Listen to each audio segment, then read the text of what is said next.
Line ऐसी है कि हार से भी हार कर जीतने चला हूँ मैं, किताबों को ही फाड़ कर सीखने चला हूँ मैं। वजूद मेरा कुछ नहीं, न कोई मेरी जात है, फकीर सा हूँ चल पड़ा, बस शब्द मेरे साथ हैं। हेलो दोस्तों, मेरा नाम सूरज है और एक छोटी सी पोइट्री लिखी है मैंने। तो उसका टाइटल है तेजाब। तो ये एक लड़की के ऊपर लिखी है और वही एक बात कहना चाहूँगा जो लास्ट टाइम कही थी कि यार भगवान की बनाई इतनी खूबसूरत चीज़ को क्यों परेशान करते हो, मत छेड़ा करो, मत कमेंट किया करो। तो स्टार्ट करता हूँ कि खुशियों से भरा था बचपन मेरा, खुशियों से भरा था बचपन मेरा, छोटी छोटी आंखों में सपने बहुत थे, पंख लगा के आज़ादी के अब उड़ने के ख्वाब बहुत थे। बैठ के कांधे पे बाबा के ये जहां उसने दिखाया था, बैठ के कांधे पे बाबा के ये जहां उसने दिखाया था, माँ ने हाथ पकड़ के यूं चलना मुझे सिखाया था। और एक बात वो है कि लड़कियों की ग्रोथ बहुत जल्दी हो जाती है, 15-16 साल की एज में ही हो जाती है। तो एक माँ अपनी बेटी को कह रही है कि रोज़ बताती थी मुझको, अब जिस्म नया सा आया है, बचा के रखना इसको सबसे बाहर, बस हवस का साया। तो अब स्कूल कॉलेज जाने लगी है वो, तो उसी पे वही आगे की लाइनें उसी पे ही है। तो एक बात और बताना चाहूँगा कि लड़कियाँ जब ट्रैवल करती है ना तो बहुत घबराती है, बहुत परेशान रहती है कि कोई छू ना ले। और वाकई में ये मैंने खुद ऑब्जर्व किया कि लड़के छूना चाहते हैं उनको, अरे 30-40 साल के अंकल तब ये करते हैं, तो बड़ा गुस्सा आता है वो चीज़ें देखकर।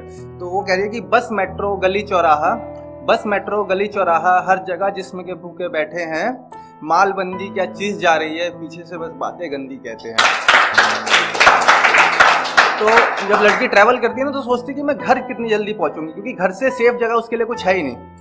तो आगे की लाइन है कि बच बचा के घर को आके, बच बचा के घर को आके देखा जब मैंने अपना जिस्म झाड़ के, नियतें कितनी झड़ गई, जमीन पर थी गिर गई, हथेली गर्दन होठ छाती ना जाने कितनी आंखों में भर गई। तो आगे की कुछ लाइनें ऐसी है कि एक लड़का है जो उसे रेगुलरली परेशान करता है, छेड़ता है, कमेंट पास करता है, तो उससे एकदम परेशान हो चुकी है। तो उसके लिए उसने अपना रास्ता चेंज कर दिया, गलियां बदल दी। तो आगे की लाइन है कि रास्ते बदल दिए, गलियां मैंने छोड़ दी, उस मनचले ने सांसें मेरी तोड़ दी, रोज मेरी आबरू के टुकड़े टुकड़े करता था, जहन पर वार करके मेरी आंखों को आंसुओं से भरता था।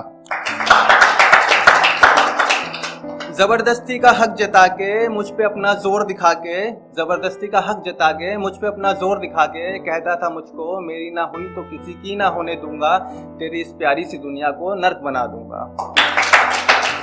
तो अब लड़की ने भी अपना स्टैंड लिया और पलटकर उसको जवाब दिया। तो कहती है कि मैंने भी नहीं, अब हद हो गई थी जुल्म की, मैंने भी पलटकर जवाब दिया, देखकर मेरी हिम्मत को वो थोड़ा सा डर गया। फिर क्या था, उसने अपनी मर्दानगी दिखाई और मेरे चेहरे को तेजाब से भर दिया।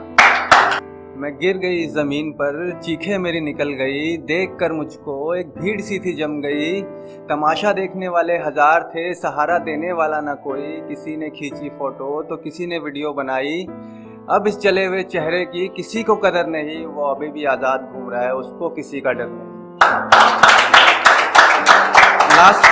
लास्ट की 4 लाइनें बोलना चाहूँगा। हिंदुस्तान का कानून बड़ा कमज़ोर है, तो उसी पे वो कह रही है कि अब मुझे इंसाफ कौन देगा, अब मुझे इंसाफ कौन देगा, इन जाहिलों को मौत कौन देगा, मैं द्रौपदी तो नहीं जो कृष्ण बचाने आएगा, ये तो कलयुग है साहब, यहाँ इंसाफ पैसों में बिक जाएगा।